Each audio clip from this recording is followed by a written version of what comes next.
Welcome to College Town. If your heart beats for the soul of Southern football culture, this is the series for you. I'm Wes Blankenship, your guide on this 1,800-mile journey across 5 iconic college football towns. With help from the powerhouse Toyota Tundra, it's tough, athletic, and distinctive, like a tiger ready to hunt. Welcome to Clemson, where the Tigers roar on the shores of Lake Hartwell. As we continue our college town tour de force, we find ourselves in a place built on a rock-solid college football tradition. And recent national titles in 2016 and 2018 have the Tigers licking their chops for a return to the top of that hill. I have to give Clemson credit for everything. Everyone here is so nice. You notice the difference? Yeah, like Southern hospitality. Like everyone's so It's real. It's an awesome town. And I love it here. As we head to the lake, with its max towing capacity of up to 12,000 pounds, the Toyota Tundra is perfect for all the boating enthusiasts out there. Parked up here at Seneca Creek Boat Ramp on Lake Hartwell, we're gonna head out on the water, try to catch us a couple trophy fish. Our tour of Clemson starts with a visit to Lake Hartwell, where iconic views of Memorial Stadium can be seen just beyond its tranquil waters. We are on the Lady Blue, right by Clemson Memorial Stadium. Maybe it'll bring us a little good luck. This is Rick Kane of Lady Blue Adventures. He's fished Lake Hartwell all his life as an expert striper guide. He's the inventor of the Wreckmatizer fishing line, designed specifically for stripers. Just slowly let it out. All right. Rick helped us hook a 1.5 pound striper. I named it Dabo. All right, Wes, that was a good job. You made me look good.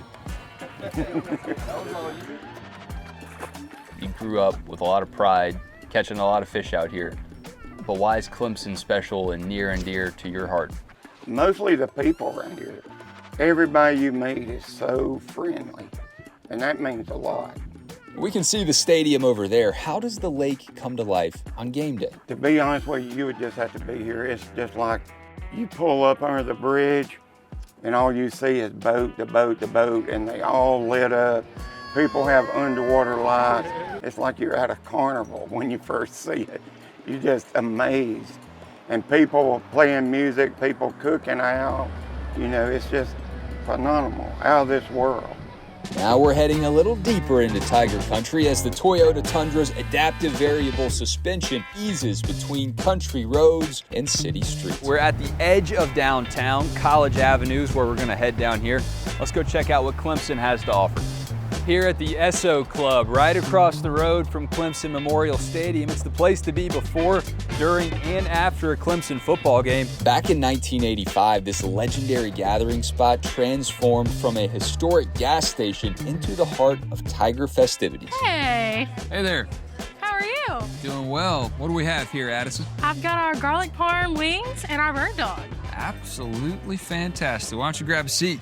So this place is right across the road from Death Valley itself. How does the ESSO Club fit into a game day here at Clemson? Honestly, ESSO is like the biggest tailgate in Clemson. That's the best way I know how to describe it. Now this place used to be a service station, right? And It did. It still has a lot of the old signs, but obviously is doing pretty well as a restaurant. Oh, for sure. We celebrated our 90th anniversary in 2023. I would say that the ESSO Club evolves with society, but remains something that's always stood here. Where do you think this place would be if it weren't for Clemson football? Honestly, if it weren't for Clemson football, I don't know if this place would stand as long as it has. And it's become a part of Clemson football, honestly, like part of the whole experience. If you're coming from out of state, out of town, the place you're coming is ESSO before you go to the game or after the game's over. You know, whether you're a Clemson fan or you're a fan of the opposing team, everybody's family here. As we continue to explore Clemson using the Toyota Tundra's 14-inch display with wireless navigation, we visit a place known for being locally owned and operated for almost 50 years. You guys open up in 1977. Clemson wins a national championship a few years later. And when you enter this place, it feels like it hasn't changed in that amount of time. It's special. We'll get a lot of people that, come back after not being here for decades sometimes, and they're like, it still smells the same. It's amazing how you can connect the dots between a good football program and an increase in enrollment, no matter where you are in the country. Certainly when Dabo took over the football team, nobody really knew what was going to happen, but He quickly turned the football team into a powerhouse, and that's obviously helped us. And then, like you said, with enrollment, you know, more and more kids want to come to Clemson. So it's just a snowball effect. What makes Clemson, Clemson? Probably part of the, you know, mystique about Clemson being, you know, the campus right across the street, and then here's downtown. But if you go a few more stoplights, it's over. There's no more Clemson after that. You know, if almost kind of, if you blink, you miss it kind of thing. It's always been a small town. Finally, we head to the hill inside Death Valley, and they let the Tigers out to play.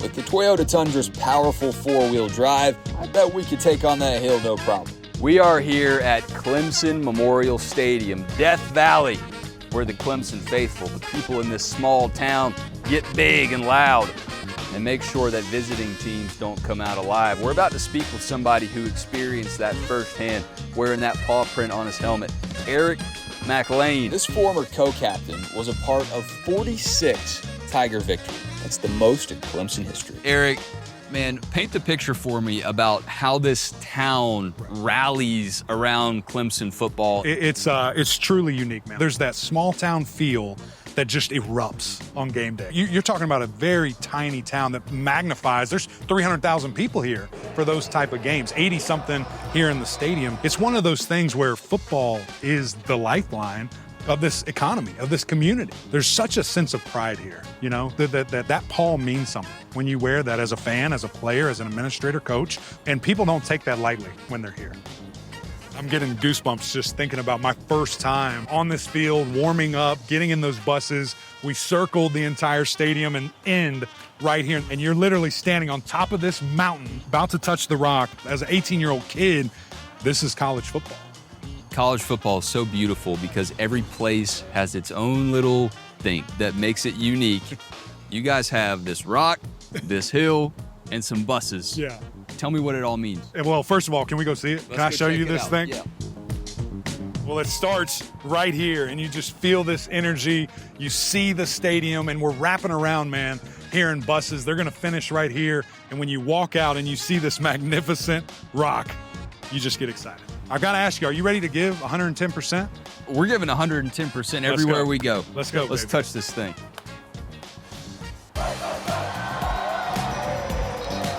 From the electric cheers at Death Valley to the tranquil shores of Lake Hartwell, Clemson embodies a unique blend of spirited college football tradition and serene small-town charm. Go Tigers! Go Tigers! Go Tigers! As we roll out of Tiger Town in the rough and tumble Toyota Tundra and put iconic Clemson Memorial Stadium behind us, it's time to set sail for Tuscaloosa, Alabama, where the tide of SEC pride rolls deep.